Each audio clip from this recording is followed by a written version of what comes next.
Hey everyone, today I'm going to go over a full GMB audit, and I think this video will be extremely valuable to you because you'll be able to follow along step by step in what it takes to make a full audit of a GMB. And while you're seeing me auditing this business, you'll also be able to see the things that you need to optimize with your own business or your client's business. So I think this is super valuable. We'll go over every single thing step by step, so let's get started. So the first step in auditing a GMB is get a plugin called GMB Crush. So let's do it now. It's free, so you should get it. It's for Google Chrome, and I'm gonna install it here from scratch. Oh, it's actually already installed, so perfect. So this is the first step, and this is to get a quick look and feel on how the businesses are doing. So what you do is you open the plugin. Again, it's free. You copy the business name you want to audit, and you click on search now. You just paste here the business name you want to audit, and here it is. Click on the business and click search now. So right off the bat you can see the categories they're using, so dental clinic, cosmetic dentist, and this will all be given to us in just a second. Basically now this plugin is evaluating the business and taking all the info from it. So let's just wait a couple of seconds. Okay, so after the analysis, here's what you get. So you get, of course, the title of the business, the categories, which are really valuable because you can see what your competitors are using for categories and for subcategories. So let's say, for example, really quick, if we're ranking, let's say this one's ranking number 1, and we're ranking down here, what we can do is that we can look at the categories and subcategories this business is using and try and replicate and use the same. So this is great, having this look at the categories. So then we have everything related to reviews, so the ratings, the number of reviews, their attributes. Then we have the business description. This is what's written down here, business description. Okay, you can also take some insights from this. So are they using their keyword in the business description? But later on we'll be doing all that. This is just again to get a quick look and feel of the GMB. Then we have the post count of the past 90 days. Okay, so what do we do now? The next step is to, like I was saying, look at the business categories, the subcategories, and do a quick competitor analysis. So just like I was saying, you will look at your competitors and see what the categories they are using and try to replicate them. So looking at the categories, subcategories, look at their primary ones from your competitors and try and copy them if they're ranking higher than you. Okay, so say we're doing an audit to this business right here. We were going to look at the competitors that are ranking higher than them and look at the categories they are using. Okay, if these two are using a certain category that we're not, we're gonna have to include that same category. So here's a perfect example. As you can see, these ones right here are using their main category as dentist, and the one we're auditing right now is using their main category as dental clinic. Okay. So this might be something we need to take into account. Maybe we should change our main category to dentist, and use dental clinic as a secondary category. Okay, and this is something that you'll be able to see, these small things that you'll be able to start seeing when you start auditing GMBs. So reviews, we have a lot of stuff regarding reviews that we need to check. So first of all, are the clients using photos in their reviews? And on this business right here, we can see that this local guide is actually leaving photos with their reviews. This is really, really great. And this might seem like small things and small signals, but this is really important, both for Google and both for the people that are checking out this business. This review, as you can see, has much more impact than this one right here. So both for the people and for the potential clients looking at through reviews, and both for Google, because this is an extra signal for Google, because Google values businesses and that have reviews where customers took that extra step to leave a review and attach a couple of photos, as you can see right here. So are the reviews by clients using photos? If they are, great. If they're not, how can we improve that? How can we make our clients leave reviews with photos? Should we send them an email, in this case after the consultation, with a instruction manual on how to leave a review with a picture? How can we improve this? How can we make it so people start leaving reviews with photos? Of course, not all the reviews will have photos, but if we can have some with photos, the better. Then, do they have local guides leaving reviews? This one right here, for example, is a local guide. So local guide reviews carry more weight. Google loves local guide reviews. And we can take a look, for example, at this one right here. This one is actually an ad. they also have a local guide review. So you want to make sure you have some local guide reviews. This is something I look for in businesses in more competitive niches. Ideally, you want to have at least 1 or 2 local guide reviews, because local guides and people with local guides accounts are people that Google trusts more. So a review from a person that Google trusts more carries a bit more weight than a regular review. Then, how are they writing the reviews? Are they keyword and location optimized? And we have a video solely on how to write reviews, but we can do a quick analysis here. So let's read this one, for example. The office is beautiful. Dentist. Okay, so they're mentioning dentist and the name of the dentist, so the keyword is in here. Dental hygienist is of course another keyword. They're mentioning the dentist's names, which is good. Okay, this is good, but could be a bit better. So they're including some of the keywords here. Dentist, the name of the dentist. They could be including the location of the business, which they're not including. Let me see down here. This one has doctor. Okay, so this one right here is a good example. As you can see, dentists in New York City, in NYC. This is an exact match keyword for this business. So this is great. So when the customers are leaving reviews, are they leaving them with a keywords optimized? So dental practice, dentist, again, both keyword optimized and location optimized in New York City. So how are the customers leaving reviews? Are they keyword and location optimized? If they're not, we'll need to ask them to tweak some of their reviews and make sure to tell them to include some of the keywords in the review. So both keywords and location ideally. And of course you can mention the business name. That's always a plus. As you can see, this one down here, for example, it includes the business name 209 NYC Dental. So it's perfect. And yeah, but it's not fully optimized. There's no keywords in here. There's no location. So they could be a bit better in regards to review optimization. This is something that's not easy to do, because teaching people how to leave reviews, it's hard. But you can have like a 3-step process. So for this business in specific, we could do something like after they leave their consultation, you could send them an email saying, thank you for trusting our clinic. If you enjoyed the treatment, make sure to leave us a review. There's 3 simple steps you should follow. We'd like you to follow, make sure to include our business name, make sure to mention the words and then in brackets, dentist, dental clinic in New York City, best dental clinic or whatever, and leave a 5-star review. So something like this, something really simple, so that you can teach people how to leave reviews fully optimized. Then, most importantly, because this is the most easiest thing to do, this one is a bit hard. Again, teaching people is not that easy. But most importantly, how is the business replying to reviews? Again, ideally keyword and location included. And I have here an example, which we'll run through in a second. Let us just see how they are replying to reviews. And I don't think they're actually replying to reviews, which is really bad. So let us see.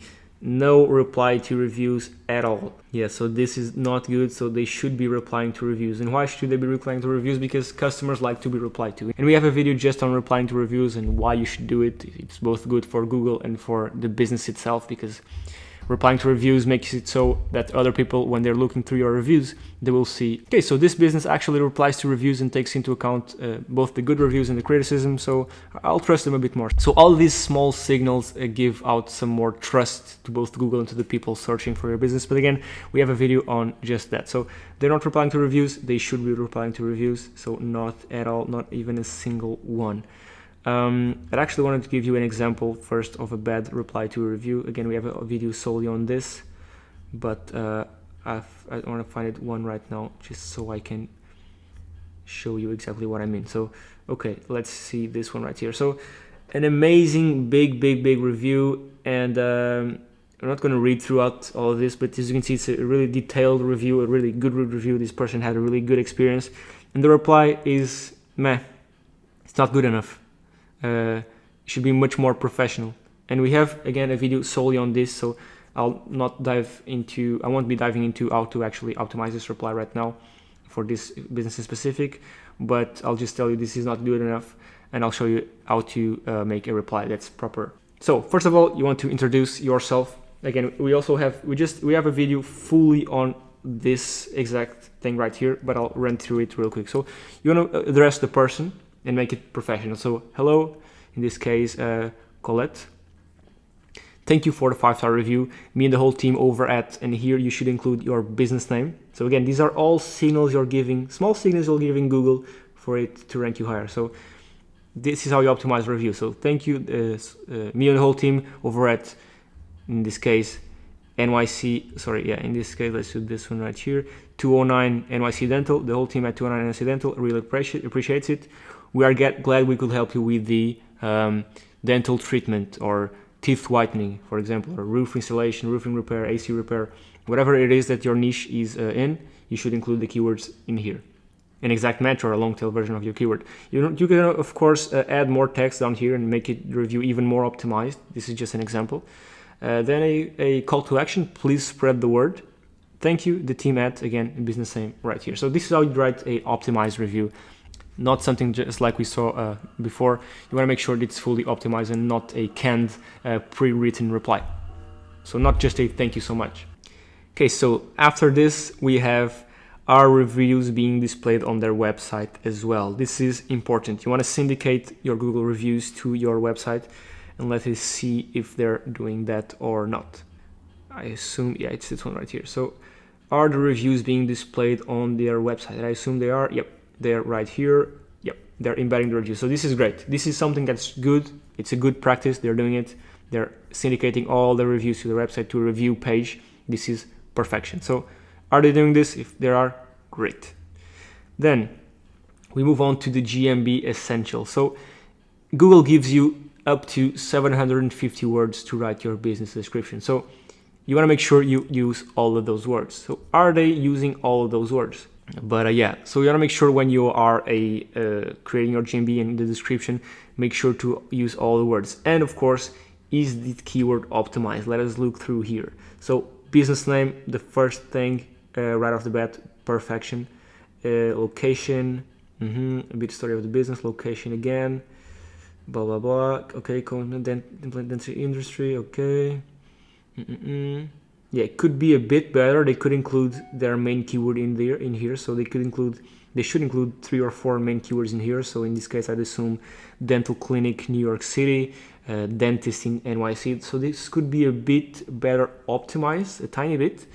So yeah, that's what you want to do. You want to make sure it's keyword optimized and of course location and business optimized. Then do they have a booking link or their contact page linked? These guys right here have it. So links to tab 32 where people can book an appointment. So perfection. This is something you want to have. Then are they linking to their website? This is something that depends on the niche. So right here you're linking to appointments because you're a dental clinic, you want to book appointments. But for example, for a plumber or something else, some other business, you'd link to your website, of course. Then business hours, payment methods, and NAP, name, address, and phone number. Are they doing it? Of course they are. So name, address, and phone number, and business hours all fully complete. So you want to make sure all this is fully filled in. They don't have payments right here. They do have this health and safety, not a warning, but a information point. So you want to make sure you have this done. This is for COVID-19, and you want to make sure you have this done for 2 reasons. The first one, because of Google, of course, and if Google tells you you should, and if Google tells you you can put it, you should put it. And the other one is because of people. Some people might not feel comfortable in going through a business that doesn't have the health and safety regulations up to standard. So for example, some people might not feel comfortable if they, prior to going to the business, they see that the masks are not required or they're not here, because people might feel safer wearing masks. So it's important to have all this here to make people feel more comfortable with your business. Then of course I was mentioning the NAP, the NAP, the name, address, and phone number. This must be consistent across the internet. We've talked about this before. So citations, your website footer, contact page, citations, etc. You want to make sure that this NAP, the name, address, and phone number, name, address, and phone number is consistent throughout the whole internet. Then GMB posting, and again we have several videos solely on GMB postings, but let's do a quick analysis. So first one, GMB posts. Are they posting the GMB posts? So this business isn't actually posting any GMB posts. Let me just double check right here. They actually aren't doing any GMB posts, which is a red flag. You should be doing GMB posts. Let me try and find one that's actually doing some posts. Okay, so this one is doing some posts, as you can see from the bottom here. This one was posted 6 days ago. So they're filling out their GMB posts. And this is really important. Again, in the videos we have regarding GMB posts, we talk about why this is important, how to do it, how to fully optimize these posts. So it's a red flag for that other business not having GMB posts. So are they posting several times a week? Are they fully optimized? Are they linking to their site? Citations, are they interlinked between each other? So are the posts interlinked between each other? Are they linking to citations to everywhere where you have a presence online? Do they have the keywords in the description? Do they have the business name? Do they have the photo? Business name in the photo of the post? So again, we have a video fully detailing how to optimize these, so I'm not going to go over all of them right now, but this is really important, when you're doing an audit. You want to make sure they are posting GMBs and with what frequency. Then again, the COVID-19 related posts or the warning. Google allows you to make a GMB post regarding the COVID-19 and restrictions you have with your business or regulations. This is important to include, again, both to make people feel comfortable and tell Google what's your stance in regards to COVID and the health and safety issues, which I don't think, at least recently, they have it right here. If I can do view all, I'm sure I can find a COVID-19 related post down here. Yeah, not right now, but inside your GMB you can make a COVID-19 specific related post, because you can make generic posts, you can make product posts, you can make event posts, and you can also make a COVID-19 related post. So you want to make sure you do that one. Then business photos and videos. Okay, so quick issue. I just recorded all of this right here, and actually I wasn't recording, so I'll go over all this once again. No worries. Let's do it from the start. I was on business photos and videos, so I hope this is recording right now. Sorry about that. Okay, business photos and videos. So you want to make sure the business is posting photos and videos. So are they actually posting them? With how much is the frequency, and are they stock photos or not? So if we go over to this business right here and we check for the photos, let's just do this. We click here, more photos. We can see this business has actually a bunch of photos. They have team photos, they have photos of their installation, so the reception, the actual entrance, the office, the doctor's office, the team. So this is a really great job, and I don't think any of these are actually stock photos. At least they don't look like them. They don't look like it. These ones are, yeah, this one's the only stock photo I can see here. Okay, no more stock photos. This is great. These ones maybe with this watermark, maybe not. No, I don't think so. So yeah, these guys are doing a great job. So they're uploading a bunch of photos, as you can see here, bunch of photos. So that's a good thing to have. So then, are they stock photos? They're not. So perfecto. With how much frequency? We can see that by going to the latest. And as you can see here, this one's from February 2022, sorry. So this one is from this month. So yeah, that's just perfect. So you want to look at the photos and videos. I don't think they're actually posting any videos, so that's a downside. They could post some videos, because if Google gives you the options to post photos and videos, you want to make sure to post both. So yeah, moving on to business name. This is actually a big one, but I want to go over this right now. So business name, what you're going to notice is that some businesses actually keyword stuff in their business title. And what does this mean? So if we go here to this dentist again, so NYC dentist, we can see that actually none of these are keyword stuffing. So what does this mean? All of these business names are actually their business names. So Barnes Smith Dental, 209 NYC Dental, NYC Dental Professional, this maybe not, NYC College Dentistry. So all of these, so Advanced Dental Arts NYC, Central Park West Dentistry, NYC Smile Design. So all of these are actually real business names. So LaBelle NYC Dentistry, these are all real business names. And now I want to show you an example of keyword stuffing in the business name, in the business title, and I'll explain you why in a second, why this is important. So if we go here, for example, Plumber Dallas, we can see Tyler and Sons Plumbing LLC, Slate Plumbing, Road Router Plumbing and Water Cleanup, Reeves Family Plumbing. So some of these are actually actual business names. But if we look at this one that I have selected here, you can see that you have the actual business name here, Tribeca Plumbing Inc. And then you have some, this is a perfect example. You have keyword stuff right here. So local and trusted plumber in Dallas. You even have location and keyword. So this is a perfect example of keyword stuffing in the business. All of this right here is keyword stuffing. This is the business name.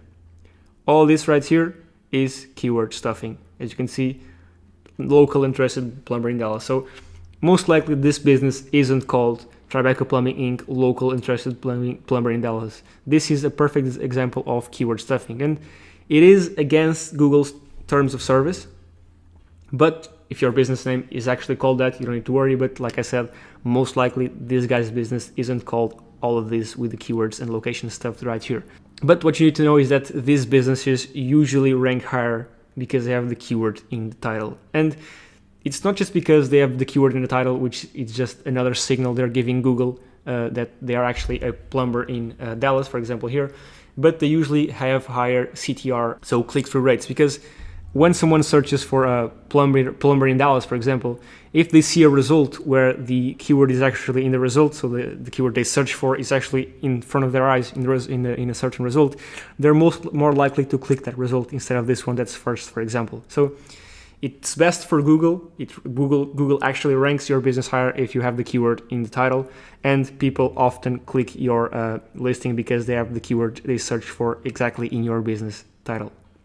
And you can do this at your own risk, and it can go wrong. It can go wrong, yes, it can go wrong, because people can report you to Google, and if your listing gets suspended, you will have some trouble reinstating it. And the time you lose and waste trying to get your listing back is time and money that you lose, and clients that you lose that can't click your listing because it's not there. So you'll be losing time and money. But it depends heavily on the niche. So more competitive niches will have more people and more competitors reporting each other, because your competitors will report you and try to outsmart you. So if for example, say I was this guy right here, and I saw that, hey, wait up, what are these guys doing? Their business name is not local interested plumbing in Dallas. I'm gonna report them. So this happens. It depends on the niche. Again, in more competitive ones, people report each other more times. But not only it depends on the niche, it depends on the markets as well. And this is more of a script for myself, but it's good for you to understand my train of thought. But here in Europe, people don't usually bother reporting other businesses, but I've heard that in the USA, it happens more often. And now some people are very cautious of actually using this tactic of using an exact match anchor in their business name as their GMB, so of doing this, something like this. The only ones doing it, of course, are the ones in which their business name is the actual keyword. So I doubt it that this is actually their business name. So Tribeca Plumbing Inc. local interested plumber in Dallas. So their keyword is right here.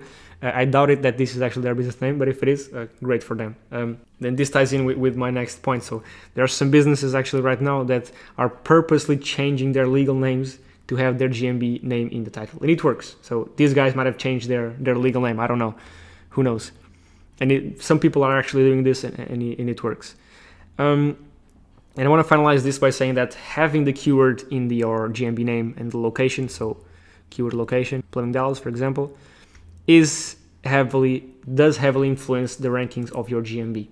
So let's talk about this one in a second, but these two alone will heavily influence the rankings of your GMB. I've tried this several times with several clients, and when adding your keyword to your GMB, you get so much more calls, you get ranked so much higher. So it works. It's risky, but it works. And having an EMD, so an exact match domain. So for example, if this guy's domain was for example, instead of tribecaplumbing.com, it was plumberinDallas.com. This makes it even easier to rank both in organic and in the GMB snack pack. So these three combined are like a super weapon. These heavily influence the rankings. I can almost tell you that if you create a GMB, fully optimize it like I told you, have the keyword in the title plus the location, and have an exact match domain, there's no one stopping you. It becomes super easy. Of course, it's risky because of what I said here in the beginning, but you can do it, and people actually do it. Then moving on to business Q&A. So we have again videos on all of these, but I want to go over this again right here because we're doing this quick audit. So let's go back to this one right here. As you can see, you have the questions and answers section right here. Let's do a quick analysis. And for some reason I can't click it. Let's do a refresh. Okay, so these are the Q&As. So they have maybe 10, and yeah, they're actually answering the questions, which is it's great, but they're not answering the questions in an optimized way. So again, you have to look at if they have the actual section, which they have, great, and if it is an optimized Q&A section. So are they fully optimizing their replies with keywords and locations? In this case, they're not. So for example, someone asked, which dentist is an oral surgeon, please? And they just said, hi, this is the dentist, and linked out to a page. So this is not fully optimized. They don't even mention the business name nor the keywords anywhere. And again, I have a video just solely on this, on how to optimize your Q&A. So if you have any questions on that, go over there and watch the video. It's really in depth. And then how many Q&As are they posting per week?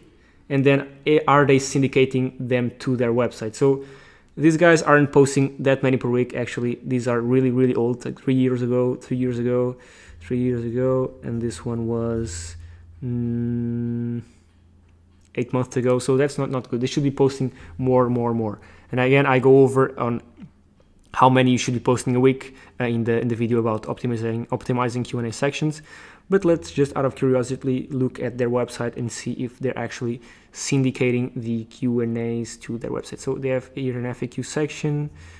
Okay, so they have a bunch of questions. They have like 1, 2, 3, 4, 5, 6, 7, 8, 9, 10. They have about 20, I'd say 20 questions. And yeah, they have about 20 questions right here. And on their GMB, they only have 10. So this is not good. This could be improved by a lot. So why do they have 20 plus questions on their website, but then they only have 10 right here? So they could be syndicating them through here, and this one is to the website. So that's yet another thing you should do. Is there a Q&A section on their website, and is it well optimized, which in this case it is not. And that's basically it regarding the GMB full audit. Again, I have videos on each one of these. So if you have questions regarding Q&As and how to optimize them fully, how many you should post a week, where to find ideas for the Q&As, everything regarding business Q&As, I have videos on those. GMB postings as well, the essentials as well, reviews as well. I have a ton of videos on reviews. So this is just like a overview on how to optimize and do a GMB audit, which I hope it was of value to you. But if you want to go into specifics, you can watch each one of these videos. And yeah, I hope you enjoyed this video, and I will see you in the next one.